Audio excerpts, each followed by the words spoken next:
Hey guys, welcome to resource point. Myself Rishika. और आज अभी हम लोग स्टडी करने वाले हैं तमिलनाडु की हिस्ट्री। यहाँ पे हम लोग एंशिएंट हिस्ट्री देख रहे थे बट वो पूरी तरीके से कंप्लीट हो गई है। आज हम लोग स्टार्ट करने वाले हैं अपनी मिडिवल हिस्ट्री और ये क्लास 11 की आपको बुक देखने को मिलेगी तमिलनाडु की। तो चलिए स्टार्ट करते हैं। एक सेकेंड मैं आपको कंटेंट दिखा देती हूँ कि किस किस बुक कितने चैप्टर तक हम लोग ने कंप्लीट कर लिया है। तो यहाँ पे अप टू 14 चैप्टर तक आपको देखने को मिलेगा कि पूरी तरीके से कंप्लीट है। आप लोग जाकर जो है प्लेलिस्ट में देख सकते हो। उससे पहले आप लोग मेरे चैनल को सब्सक्राइब कर लीजिए। सेकंड थिंग कि आज हम लोग स्टार्ट करने वाले हैं अर्ली मिडेवल इंडिया और इसमें काफ़ी चीज़ें देखेंगे। हम लोग बैटल ऑफ तेरेन देखेंगे, तराइन देखेंगे जो कि फर्स्ट और सेकंड दोनों बैटल देखेंगे। साथ ही यहाँ पे हम लोग देखने वाले कि किस तरीके से हमारी हिंदू किंगडम जो है अब फिनिश होने वाली है और उसके बाद जो है मुस्लिम किंगडम का स्टार्ट होगा। तो हिंदू किंगडम कैसे फिनिश होने वाली है और क्यों फिनिश हुई इसकी रीज़न भी हम लोग देखने वाले हैं। क्यों डिक्लाइन हो गया हिंदू किंगडम और कैसे जो है मुस्लिम किंगडम आ गया, ये सारी चीज़ें हम लोग देखने वाले हैं। थोड़ा बहुत जो है आपको अरब ट्रैवलर्स के बारे में भी देखने को मिलेगा। और चलिए स्टार्ट करते हैं। बस एक ये ओवरव्यू वाली चैप्टर से आपको हल्का हल्का ये अंदाज़ा होगा कि कैसे जो है हिंदू किंगडम से अब मुस्लिम किंगडम में हमारा जो देश है वो कन्वर्ट हो रहा था। उसके बाद जो नेक्स्ट आपकी चैप्टर आने वाली है दिल्ली सल्तनत, ये सारी फिर आगे जो है वो काफ़ी इंपॉर्टेंट हो जाती है एग्जाम पॉइंट ऑफ व्यू से। तो आज की जो चैप्टर है वो बस एक आपका ओवरव्यू है। तो इसमें मैं आपको हल्का फुल्का बता देती हूँ। इससे आपका जो कुछ इंपॉर्टेंट जो भी आपका टॉपिक होता है वो मैं बीच बीच में आपको बताते चलूँगी कि प्रीलिम्स पॉइंट ऑफ व्यू से कौन कौन सी टॉपिक यहाँ पे आपके लिए इंपॉर्टेंट हो जाती है। तो चलिए स्टार्ट करते हैं हम लोग अपनी आज के लेसन। तो स्टार्ट करते हैं अर्ली मिडेवल इंडिया, लेकिन इसमें एक बार ओवरव्यू देख लीजिए कि हम लोग यहाँ पे क्या क्या पढ़ने वाले हैं। सबसे पहले देखें कि राजपूत किंगडम यानी कि राजपूत किंगडम की एक छोटी सी हिस्ट्री हम लोग देखने वाले हैं। साथ ही फिर हम लोग देखेंगे कि क्या रिजल्ट था अरब कन्क्वेस्ट का यानी कि सिंध में और क्या कॉजेज़ थे। फिर मोहम्मद ऑफ गजनीस के बारे में देखेंगे, फिर गौरी के बारे में देखेंगे। ये दोनों काफ़ी ज़्यादा इंपॉर्टेंट टॉपिक हो जाती है एग्जाम पॉइंट ऑफ व्यू से। उसके बाद हिंदू स्टेट्स की किस तरीके से फेल्यूर हुई, क्या कॉजेज़ था, क्या रीजंस था, ये सारा चीज़ हम लोग देखने वाले हैं। ओके, तो चलिए स्टार्ट करते हैं। सबसे पहले हम लोग देखे थे हर्षवर्धन की कार्यकाल। जब हर्षवर्धन का किंगडम देखे थे तो उस समय आप लोग को वो देखने को मिला होगा जो उससे पहले कभी नहीं था। इट मीन्स कि इनकी मिलिट्री एडमिनिस्ट्रेशन बहुत अच्छी थी, इनका रूल्स बहुत अच्छा था, इनका काम कार्यकाल बहुत अच्छा था। और इनके समय में जो चाइनीज़ ट्रैवलर आए थे वो थे ह्यूंग सांग। तो ह्यूंग सांग के द्वारा भी काफ़ी कुछ बताया गया कि हर्षवर्धन के टाइम में सोशल कंडीशन कैसी थी, इकॉनमी कैसी थी, साथ ही साथ उनका जो है काम व्यापार कैसा था, एडमिनिस्ट्रेशन कैसा था, ये सारी चीज़ें हम लोग देखे थे। लेकिन उस समय क्या था कि कोई भी पॉलिटिकल यूनिटी नहीं देखने को मिली थी नॉर्थ इंडिया में, और वो 5 सेंचुरीज़ तक ये हम लोग देखते रहे। कंट्रीज़ जो थी ना वो हमारे छोटे छोटे स्टेट में जो है इस तरीके से डिवाइडेड थी और इनमें भी आप लोग को पता है कि यूनिटी था नहीं। और इसमें क्या था कि काफ़ी ज़्यादा लोग लड़ते थे, सिर्फ वॉर करते थे, फाइट करते थे, अपने फ्रंटियर को चेंज करते थे। जो इम्पॉर्टेंट किंगडम आपको नॉर्थ इंडिया में देखने को मिलेगा वो था कश्मीर, गंधरा, सिंध, गुजरात, कन्नौज, अजमेर, मालवा के, बंगाल और आसाम। ये सारे नाम आपको याद रखना है क्योंकि काफ़ी ज़्यादा इंपॉर्टेंट किंगडम रहे उस समय के नॉर्थ इंडिया में। अर्ली 8th सेंचुरी में आप देखोगे तो कश्मीर बहुत ज़्यादा डोमिनेट किया था। उसके बाद बंगाल का जो पालास था उन्होंने भी सुप्रीम यहाँ पर डोमिनेंस दिखाई थी। उसके बाद आपको देखने को मिलेगा कि 9th सेंचुरी में, इसके बाद क्या हुआ ना, एक सेकेंड, पालास ऑफ बंगाल के बाद आपको देखने को मिलेगा कि प्रतिहाराज थे जो कि काफ़ी ज़्यादा इंपॉर्टेंट पावरफुल रूलर्स जो है वो नॉर्थ इंडिया के बन गए थे। 10th सेंचुरी में क्या हुआ कि राष्ट्रकूटास थे डेक्कन के, जिन्होंने अपने पावर को काफ़ी ज़्यादा एक्सटेंड किया था नॉर्थ इंडिया में, बट अल्टीमेटली जो है वो अपने अटेम्प्ट को इम्प्लीमेंट करने में काफ़ी ज़्यादा फेल हो गए। तो पूरी तरीके से राष्ट्रकूटास डायनेस्टी के बारे में भी हम लोग इससे पहले देख चुके हैं। तो अगर आप लोग एक सीरीज़ से सुनते आ रहे हो तो ये सारी चीज़ें आपको समझ में आ रहा होगा कि हर्षवर्धन का कार्यकाल कैसा था, राष्ट्रकूटास का क्या था, नॉर्थ में किस तरीके से जो है किंगडम, हिंदू किंगडम जो है वो आपका विस्तृत होते गया। तो ये सारी चीज़ें आपके माइंड में जो है एक पिक्चर बनते आ रहा होगा। लेकिन थोड़ा बहुत अब हम लोग राजपूत जो है ना, राजपूत के किंगडम के बारे में देखने वाले हैं। काफ़ी ज़्यादा डोमिनेंस देखने को मिला था राजपूत का, वो भी कब, तो 7th और 18th सेंचुरी में, और काफ़ी लंबे समय तक इनका रहा। तब तक रहा जब तक मुस्लिम वाले ने अपनी जीत हासिल नहीं कर ली। उनके बाद भी आपको देखने को मिलेगा कि मुस्लिम के आगमन के बाद में भी, यानी कि जब मुस्लिम किंगडम पूरी तरीके से इस्टेब्लिश हो गई थी, उसके बाद भी बहुत सारे ऐसे राजपूत स्टेट्स थे जो कि बहुत लंबे समय तक सर्वाइव किए थे। अगर आप लोग देखो कि मुस्लिम जब आ गए थे, मुस्लिम एग्रेशंस जब हो गई थी, तो राजपूत जो थे ना वो मेन डिफेंडर थे हिंदू रिलीजन्स और कल्चर के, यानी कि काफ़ी ज़्यादा ये डिफेंड करके रखे थे। इन्हीं के कारण जो है ना लंबे समय तक थोड़ा हमारा हिंदू रिलीजियस जो है वो आगे तक चला। लेकिन उसके बाद क्या हुआ कि इनके हार के बाद पूरी तरीके से हिंदू रिलीजियस जो है ख़त्म हो गई और फिर मुस्लिम रिलीजन जो है आगे आ गई थी। बहुत सारे थ्योरीज भी आपको देखने को मिलेगा कि बताया गया है कि कैसे जो है राजपूत का ओरिजिन हुआ है, वो कैसे कंसीडर करते थे, वो जो है फॉरेन इन्वेडर्स को कैसे कंसीडर करते थे, इंडियन क्षत्रिय को कैसे कंसीडर करते थे। तो बहुत सारी थ्योरीज आपको देखने को मिलेगी, बट उतना ज़्यादा डेप्थ में आपको जाना नहीं है। फॉरेन इन्वेडर्स जो थे उनको फिर से वो जब हमारे यहाँ आते थे तो उनको इंडियन बनाया जाता था, फिर उनको हमारे इंडियन सोसाइटी में एब्जॉर्ब कराया जाता था। बहुत सारे राजपूत के लीजेंड भी थे जो कि इस थ्योरी को काफ़ी ज़्यादा सपोर्ट करते थे। उसके बाद आप देखोगे कि काफ़ी ज़्यादा ये होमोजेनस भी थे, क्योंकि कांस्टेंट इनके द्वारा जो है इंटर मैरिज किया जा रहा था। काफ़ी ज़्यादा कॉमन कस्टम ये अडॉप्ट करते थे और इनका जो चीफ ऑक्यूपेशन था, सबसे मुख्य जो काम था वो था वॉर, यानी कि लड़ाई बहुत ज़्यादा करते थे। युद्ध में जो सबसे ज़्यादा आगे थे वो राजपूत लोग ही थे। ट्रेड और एग्रीकल्चर की बात करें तो ये बहुत ही ज़्यादा प्रॉस्परस था, बहुत अच्छा काम होता था ट्रेड में, व्यापार में और एग्रीकल्चर में। अरब ट्रैवलर्स भी आप देखोगे कि वो भी आते थे, उनके द्वारा भी ये रेफ़र किया गया है कि जो ज़मीन था वो बहुत ही ज़्यादा प्रॉस्पेरिटी थी, ग्रेट ट्रेड था सिटीज़ का, और इसमें जो है ना बहुत सारे फोर्ट्स वगैरह, किले वगैरह बनाए गए थे। गुजर्स और जो प्रतिहारास थे वो यहाँ पे जो है इससे पहले राजपूत रूलर्स के पहले थे। यहाँ पे आप देखोगे कि ये फर्स्ट ग्रेट लीडर्स जो थे वो यहाँ पे हरिश्चंद्र थे। उनके द्वारा जो है ना एक एक्सटेंसिव टेरिटरी जो कि राजपूताना में जो है वो कंक्योर्ड किया गया, जीत हासिल की गई। उसके बाद वो अपने कैपिटल जो कि बीनमाल में था उसके साथ वो जो है रूल कर रहे थे। गुज्जर्स का भी आप देखोगे ना, ये गुर्जर्स का, तो इनका डिफरेंट डिफरेंट ब्रांच था, ये डिफरेंट डिफरेंट जगह पे जो है फैले हुए थे। एक ब्रांच जो था वो गुजरात में रूल कर रहा था, दूसरा ब्रांच वहीं आपको देखने को मिलेगा कि अवंती में रूल कर रहा था। वहीं अगर हम लोग प्रतिहारास की बात करें तो वो भी यहाँ पे 3 कंसर्न कंटेस्ट में थे, और किसके साथ थे तो बंगाल के पालास के साथ थे, फिर डेक्कन के राष्ट्रकूटास के साथ थे, तो इनके साथ भी ये काफ़ी ज़्यादा इन्वॉल्व थे। चौहान्स की अगर आप बात करोगे ना तो चौहान्स एक अलग तरीके के मोस्ट वैलेंट राजपूत रेसेस थे जो कि अजमेर में रूल किए थे। विग्रहरास की बात करूँ तो वो भी यहाँ पे काफ़ी ज़्यादा इंपॉर्टेंट किंग थे, राजा थे, जिन्होंने दिल्ली में ऑक्यूपाई किया था। उसके बाद आप देखोगे कि चौहान्स जो थे वो यहाँ पे मुस्लिम जब इंटर कर रहे थे, जैसे कि आप देखोगे कि मोहम्मद ऑफ गौरी जब इंटर किए थे तो मोहम्मद ऑफ गौरी के अंदर जो है चौहान्स की जो यहाँ पे इंपॉर्टेंस थी वो धीरे धीरे कम होने लगी। परमराज जो थे वो भी इंपॉर्टेंट राजपूत थे जिन्होंने इस पीरियड में काफ़ी ज़्यादा रूल किया था। जो मोस्ट इंपॉर्टेंट राजा थे वो थे भुज। ठीक है, तो नाम याद नहीं रखना, इतना डिटेल में याद नहीं रखना, ये सारी चीज़ें आपसे नहीं पूछा जाएगा। मैं आपको फ्रेम बता रही हूँ जो कि एक स्टोरी की तरह आप लोग बस सुनते जाइए। इनकी जो भोज जो थे ना ये काफ़ी ज़्यादा इंपॉर्टेंट राजा थे। क्यों राजा माना जाता था बहुत ज़्यादा इंपॉर्टेंट, क्योंकि इनकी जो मिलिट्री कन्क्वेस्ट थी वो साथ ही साथ इनके साथ जो है कल्चर कॉन्ट्रीब्यूशंस भी जो था ना वो राजपूत के हिस्ट्री में बहुत लंबे समय तक जाना जाता था। अगर आप राजपूत की हिस्ट्री उठा के पढ़ोगे तो उसमें भोज का नाम ज़रूर आपको देखने को मिलेगा। और इनकी जो जीत हासिल की थी, इन्होंने जिस तरीके से कल्चर कॉन्ट्रीब्यूशंस दिया, जिस तरीके से इन्होंने मिलिट्री को हासिल की, मिलिट्री पे जीत हासिल की ना, वो आज की भी डेट में हिस्ट्री में आप लोग पढ़ सकते हो। तो इतना बड़ा इनका योगदान था जिसको कि सारे जितने भी बुक्स हैं ना, जितने भी सोर्सेस है राजपूत के, उसमें आपको देखने को मिलेंगे। कांस्टेंट फाइट हो रहा था, यानी कि हर टाइम इन लोग को वॉर करना होता था, कांस्टेंट फाइट होता था, जिसके कारण राजपूत की जो पोजीशन थी ना वो कहीं ना कहीं वीक होने लगी थी। और उसके बाद जो है वो कभी भी यूनाइट ही नहीं हुए। यानी कि एक होता है ना कि आप लोग समझो कि कॉमन एनिमी कौन है, तो कॉमन एनिमी के अगेंस्ट में सबको यूनाइट होना चाहिए था। बट राजपूत जो है ना अपने आप में ही वो अपने आप को बहुत ज़्यादा राजा महाराजा समझते थे। वो कभी भी जो है एक दूसरे के यूनाइट नहीं हुए, एक दूसरे के ये नहीं समझ पाए कि कौन उनके कॉमन एनिमी है तो उनको मिलके हराना चाहिए, नहीं, वो एक दूसरे में आपस में ही लड़ते रहे। उनकी जो पॉलिटिकल फॉरसाइट थी वो भी कम हो रही थी। कांस्टेंट राइवलरीज आपको देखने को मिलेगा, जो कि यहाँ पे एक अपोजिशन स्टार्ट हो गया था मुस्लिम इन्वेडर्स के। तो धीरे धीरे क्या हुआ ना कि वो आपस में ही लड़ने लगे, वॉर इतना ज़्यादा करने लगे कि धीरे धीरे जो उनकी पोजिशन थी वो डाउन होना स्टार्ट हो गया। उसके बाद अरब कन्क्वेस्ट अगर हम लोग देखें सिंध का, तो जो रिलीजियस इस्लाम है वो यहाँ पे अरबिया में जो मेका है वहाँ पे इनका जन्म हुआ। इनके जो फाउंडर थे उनको हम लोग प्रॉफेट मोहम्मद कहते हैं। लेकिन इनकी जो टीचिंग थी वो काफ़ी ज़्यादा आप देखोगे कि पीपल्स को बहुत ज़्यादा धनी बनाया गया मेका के, तो जो कि बाद में चल के उनके खुद के एनिमीज़ बन गए। तो यहाँ पे जो प्रॉफेट मोहम्मद थे ना उनकी जो टीचिंग थी, उनके जो प्रिंसिपल्स थे, वो बहुत ही ज़्यादा अच्छे थे। लेकिन बाद में चल के क्या हुआ कि कुछ लोग जो धनी लोग थे ना मेका के, वो इनके अगेंस्ट में खड़े हो गए और वो इनके एनिमी बन गए। उसके बाद जो है ना प्रॉफिट मोहम्मद आप देखोगे कि मक्का से यहाँ पे मदीना में गए थे, वो भी 622 एडी में।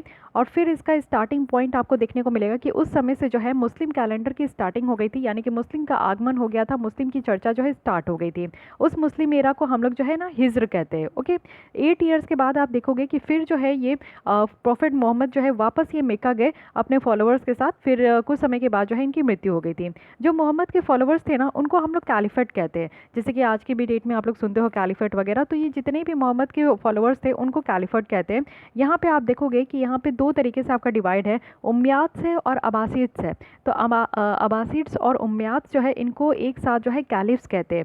उन्होंने अपने रूल को, शासन को काफ़ी ज़्यादा एक्सपेंड किया, काफ़ी ज़्यादा बढ़ाया। और कैसे बढ़ाया? तो दो तरीके से बढ़ाया। एक तो सामने वाला स्टेट को, सामने वाले जो सिटी है उसको जीत करके अपने अंदर कर लिए, जो कि राजा महाराजाओं का यही एक काम था। दूसरा था कि अपने रिलीजियस जो इनका इस्लाम था ना, उसको धीरे धीरे ये फैलाते गए, यानी कि सारे लोगों को धीरे धीरे जो है इस्लाम की इंपॉर्टेंस बताते गए। इस्लाम के तहत जो है वो पढ़ाना, उनकी प्रिंसिपल्स को बताना, स्प्रेड प्रचार प्रसार करना, ये सारा काम जो है स्टार्ट हो गया था। उसके बाद मोहम्मद बिन कासिम जो है वो सिंध आए थे। वो भी क्या थे? तो यहाँ पे उम्मयाद किंगडम के वो कमांडर थे। कासिम जो है ना दाहिर को हराए, जो कि सिंध में वो वहाँ पे राजा थे, और फिर उनको मार दिया गया एक अच्छे खासे बैटल में। उनकी जो कैपिटल थे अरोर, वो भी कैप्चर किया गया। कासिम जो है अपने कन्क्वेस्ट को फर्दर फिर मुल्तान में ले जाकर वहाँ पे एक्सटेंड किए, यानी कि अपनी टेरिटरी को वो बढ़ा ही रहे थे। कासिम की अगर बात करें तो वो सिंध में अच्छा खासा एक एडमिनिस्ट्रेशन चलाने लगे थे। जो कासिम के लोग थे, यानी कि सॉरी, जो सिंध के लोग थे, वो उनको यहाँ पे जो है जिम्मीज का स्टेटस दिया गया, यानी कि प्रोटेक्टेड सब्जेक्ट का यहाँ पे स्टेटस दिया गया। और कोई भी इंटरफेरेंस नहीं होता था कि यहाँ पे वो लोग जो है ना, सिंध के लोग किस तरीके से जी रहे हैं, उनकी क्या प्रॉपर्टी है, इन सारी चीज़ों पे कभी भी राजा जो है इंटरफेयर नहीं करते थे। जल्दी ही क्या हुआ कि कासिम को यहाँ पे जो है कैलिफ्स कहने लगे, यानी कि जितने भी मोहम्मद के जो यहाँ पे जो आपके फॉलोअर्स थे, बाद में जो है इस तरीके से जो है मोहम्मद बिन कासिम को भी वो लोग क्या कहने लगे? कैलिफ्स कहने लगे। तो ये भी ध्यान रखिएगा, क्योंकि मोहम्मद बिन कासिम कासिम जो है काफ़ी ज़्यादा एक आपके पॉपुलर पर्सनालिटी हैं। मोहम्मद गौरी हो गए, मोहम्मद बिन कासिम हो गए, तो इनके बारे में आपको डिटेल पता होना चाहिए, इतना अंदाज़ा होना चाहिए कि कौन है, कि क्या क्या काम किए हैं, कहाँ पे इन्होंने अपना टेरिटरी को बढ़ाया है, किसको किसको जीत के अपने अधीन लाए हैं। तो ये सारी चीज़ें तो हल्की फुल्की तो आपके दिमाग में होना चाहिए। सिंध को आप देखोगे कि ये अरब के अंदर में ही ये चल रहा था, यानी कि अरब पीपल्स ही इसको चला रहे थे। बट जो मुस्लिम्स थे ना, वो अपने टेरिटरी को जो है इंडिया में ही जो है बहुत ज़्यादा एक्सपेंड नहीं कर पाए, क्योंकि पावरफुल जो है प्रतिहारा किंगडम था वेस्टर्न इंडिया में। वेस्टर्न इंडिया कहने का मतलब है कि जहाँ पे आज की डेट में आपको जो है राजस्थान वाला ये रीजन देखने को मिलता है, गुजरात वाले रीजन देखने को मिलता है। तो उस वाले रीजन में जो है ना बहुत ज़्यादा मुस्लिम का बोलबाला नहीं हुआ, क्योंकि वहाँ पे ऑलरेडी इतना ज़्यादा स्ट्रॉन्ग आपके हिंदू किंगडम थे वहाँ पे। ऑल्दो जो कन्क्वेस्ट था, यानी कि जो सिंध में जो आपका जीत हासिल करना था ना, इससे फर्दर कन्क्वेस्ट नहीं हो पाया। और इससे क्या हुआ कि बहुत ज़्यादा डिफ्यूजन हो गया, यानी कि इंडियन कल्चर की जो आप डिफ्यूजन देखोगे वो पूरे अब्रॉड में भी होने लगा। बहुत सारे अरब ट्रैवलर्स हैं जो कि सिंध आए, तो यहाँ पे इंडियन मेडिसिन हो गई, यानी कि हमारे इंडिया के जो दवाई थे, एस्ट्रोनॉमी थे, उनको भी बहुत दूर दूर ले गया गया, यानी कि अरब वगैरह से जो है वो दूर दूर तक प्रचलित होने लगे, एक्सपोर्ट होने लगा हमारे मेडिसिन का, एस्ट्रोनॉमी का। इंडियन के जो न्यूमेरल्स थे अरबिक में, वो भी आपको देखने को मिलेंगे कि यूरोप से वो आए थे। तो ये जो सिंध है ना, वो अरब एम्पायर का ही एक पार्ट था, और इंडियन नॉलेज जो बहुत ज़्यादा ग्रेट था ना, उसी का एक इनफ्लो देखने को मिला। तो यहाँ पे हम लोग जो है मोहम्मद बिन कासिम के बारे में देखें। अब मोहम्मद जो गजनी थे ना, मोहम्मद ऑफ गजनी, इनके बारे में देखते हैं ये आए तो क्या किए।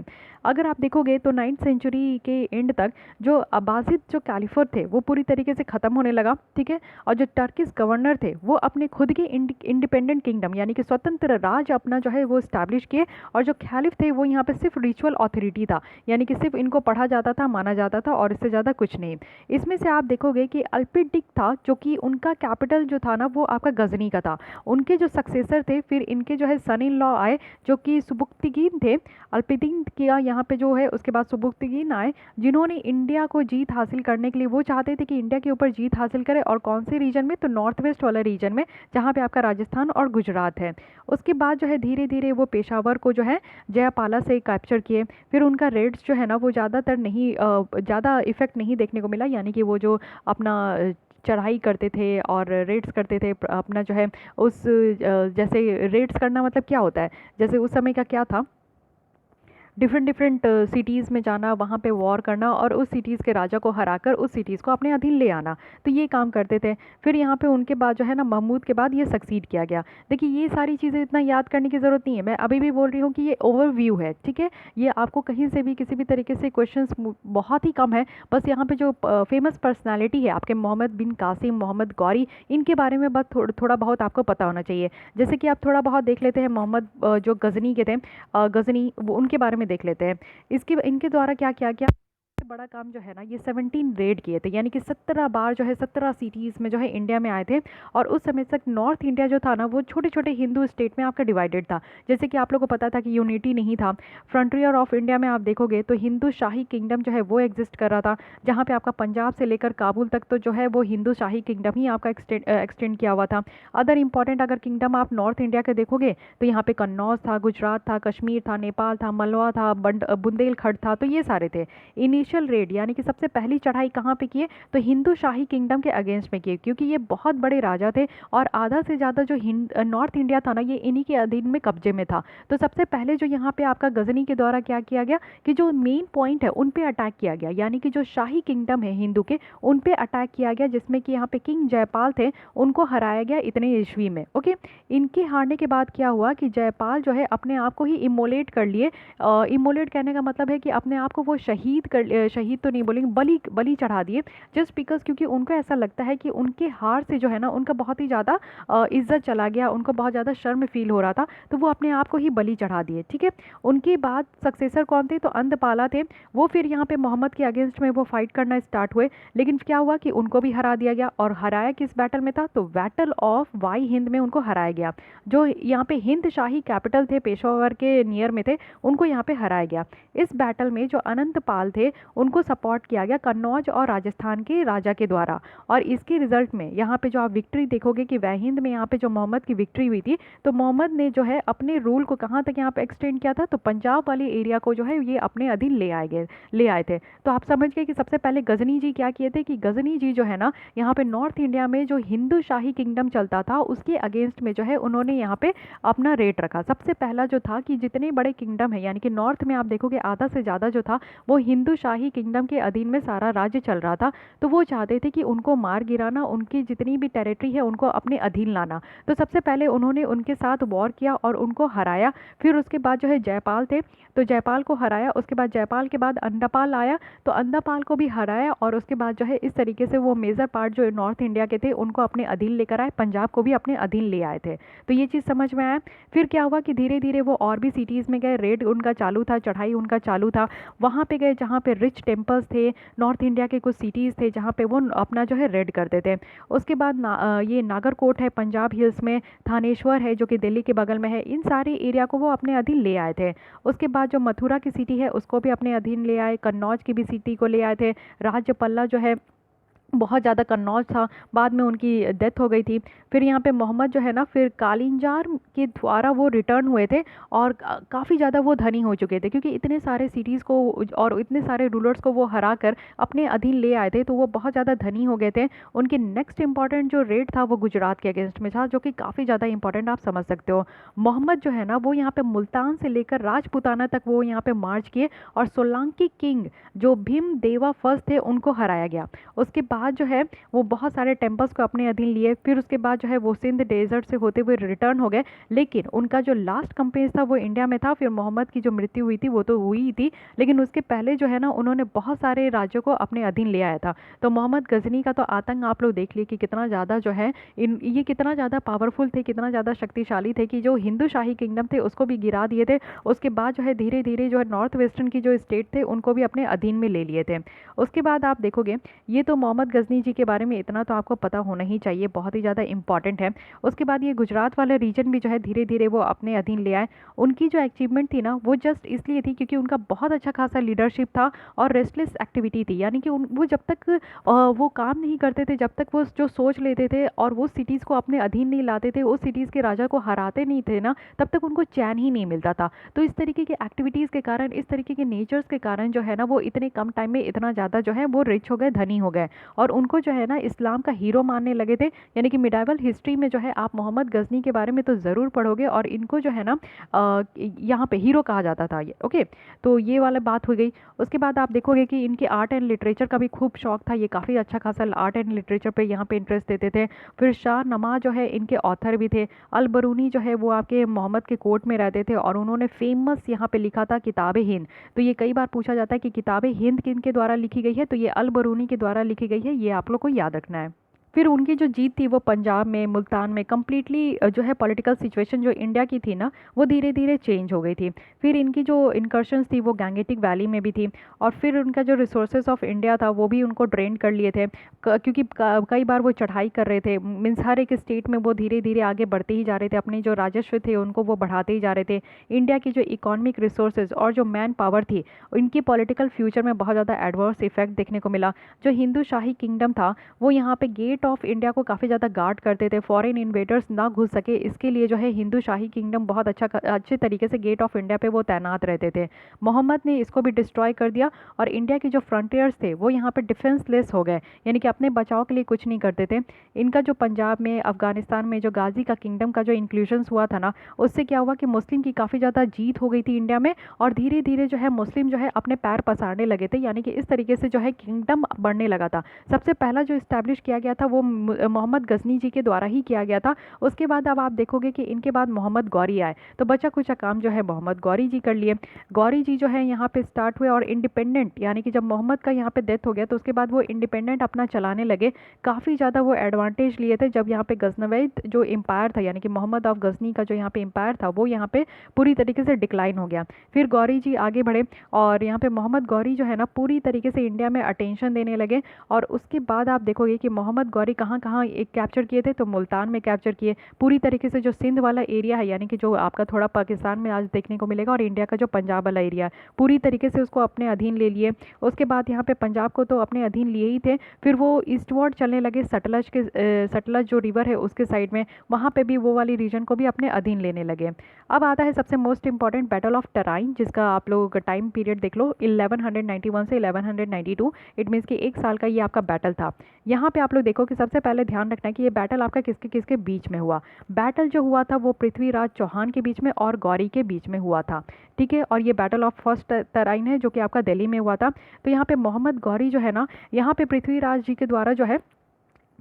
के द्वारा जो है यहाँ पे मोहम्मद गौरी को हरा दिया गया। तब से मोहम्मद गौरी का गुस्सा जो है बहुत ज़्यादा एकदम उबल के आया कि ये कैसे हो गया। मोहम्मद गौरी को ये बिलीव ही नहीं हुआ कि वो इस तरीके से जो है पृथ्वीराज चौहान से हार गए थे। पृथ्वीराज चौहान का भी बहुत अच्छा एडमिनिस्ट्रेटिव कार्यकाल, बहुत अच्छा किंगडम रहा है, उन्होंने भी बहुत अच्छा काम किया था इंडिया में। लेकिन जब ये मोहम्मद गौरी आए ना, और मोहम्मद गौरी को जब ये बैटल ऑफ तराइन में हराए थे, तब यहाँ पे पृथ्वीराज जी जो हरा दिए थे, तब यहाँ पे जो है गौरी का गुस्सा बहुत ज़्यादा निकल कर आया। गौरी को ये बर्दाश्त नहीं हो रहा था कि उनको कैसे हरा दिया गया। उनसे बदला लेने के लिए गौरी ने क्या किया कि अपने आर्मी को बहुत ज़्यादा एक्सपेंड किया, मतलब कि इतने ज़्यादा लोग अपने आर्मी में लेकर आए, इतने ज़्यादा एलिफेंट, इतने ज़्यादा हॉर्सेस लेकर आए, एक लार्ज बॉडी ऑफ सोल्जर्स यहाँ पे लेकर आए जो पैरों से चल रहे। मतलब कि आप लोग जो मूवी वगैरह देखे हो, आपने जब अगर देखा है ये अभी जो आया था पद्मावत वगैरह आपने देखा है, तो उस समय उससे आप अंदाज़ा लगा सकते हो कि ये लोग कैसा वॉर लड़ते थे। तो इतना बड़ा इन्होंने अपना आर्मी को बना लिया था, जिसमें 1,20,000 मेन थे, 3 लाख हॉर्सेस थी, 3,000 एलिफेंट्स थे, और बहुत ही लार्ज नंबर में ऐसे सोल्जर्स थे जो कि पैरों से चलकर जो है और यहाँ पे लड़ाई करते थे। तो उसके बाद जो है सेकेंड बैटल ऑफ तराइन हुआ। सेकेंड बैटल ऑफ तराइन में क्या हुआ ना, सेकेंड बैटल ऑफ तराइन होने से पहले जो है मोहम्मद गौरी ने पृथ्वीराज चौहान को एक प्रपोज़ल दिया था। और वो प्रपोज़ल क्या था?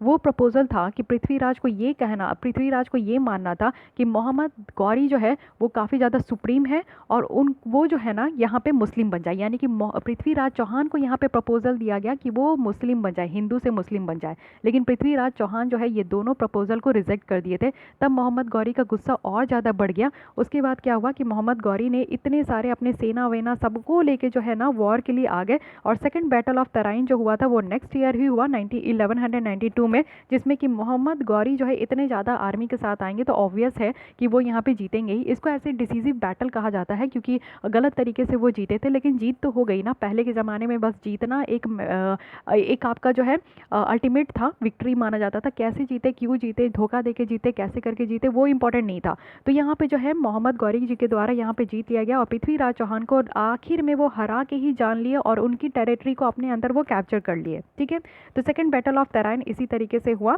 और एक ये जो सेकंड बैटल ऑफ तराइन था ना, ये मेजर डिजास्टर था राजपूत के लिए।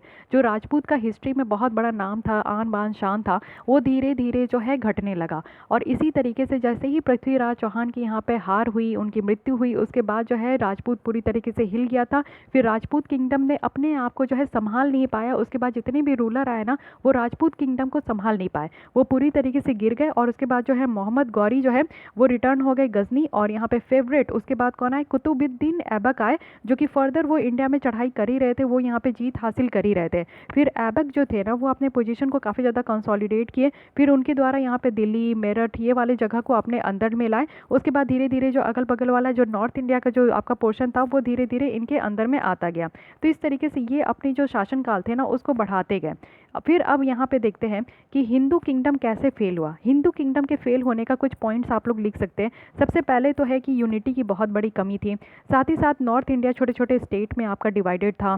फिर उसके बाद आप देखोगे कि बहुत सारे हिंदू स्टेट जो थे ना, उसमें पावर की बहुत ज़्यादा कमी थी। मिलिट्री मेथड जो था उनका आउट ऑफ डेट था। और मुस्लिम लोग जो थे ना, वो बहुत ही ज़्यादा एक्सटेंट हो गए थे, बहुत ही ज़्यादा वो अपडेट हो गए थे। उनके उनके आप आर्मी में देखोगे कि लोग भी थे, हॉर्सेस भी थे, कालवरी भी थे, रथ वगैरह भी थे, सब कुछ लेकर आते थे। लेकिन हिंदू के आप देखोगे, हिंदू के स्टेट्स में आप देखोगे तो उनकी आर्मी में सिर्फ लोग थे, पुराने एलिफेंट वगैरह थे। तो इन सारे चीज़ों के कारण जो है उनकी हार हुई। और हिंदूज़ में सबसे बड़ा यहाँ पे ड्रॉबैक क्या था कि जो वॉर वगैरह वगैरह होता था, वो सिर्फ पर्टिकुलर क्लास जो कि क्षत्रिय के द्वारा ही किया जाता था, बाकी और कोई क्लास यहाँ पे इंक्लूड नहीं होते थे, जल्दी इंक्लूड नहीं होते थे। ये एक सबसे बड़ा ड्रॉबैक था। लेकिन मुस्लिम में जो आप देखोगे किंगडम में हर कोई इंक्लूड होते थे। तो इस तरीके से जो है यहाँ पे पूरी तरीके से अब मुस्लिम किंगडम का दबदबा हो गया, हिंदू किंगडम की हार हो गई। तो अब आगे जो हम लोग दिल्ली सल्तनत स्टार्ट करने वाले हैं, that is very important for exam point of view, और आपके अंडरस्टैंडिंग के लिए भी काफ़ी ज़्यादा इंपॉर्टेंट है। आई होप कि आप लोग को यहाँ पे समझ में आया है, मैं अच्छा भूमिका बना पाई हूँ, जिससे कि आप ये समझ पाए हो कि हिंदी किंगडम राजपूत कैसे डिक्लाइन हुए और मुस्लिम कैसे यहाँ पे आपका अपग्रेड होकर आए। सो आज के लिए बस इतना ही। अगर आपको ये लेसन अच्छी लगती है तो लाइक कीजिए, मेरे चैनल को सब्सक्राइब कर लीजिए। फिर भी कोई डाउट करे, सजेशन है तो आप लोग जो है कमेंट कर सकते हो। एंड मेक श्योर कि आपने मेरे चैनल को सब्सक्राइब कर लिया है। Thank you.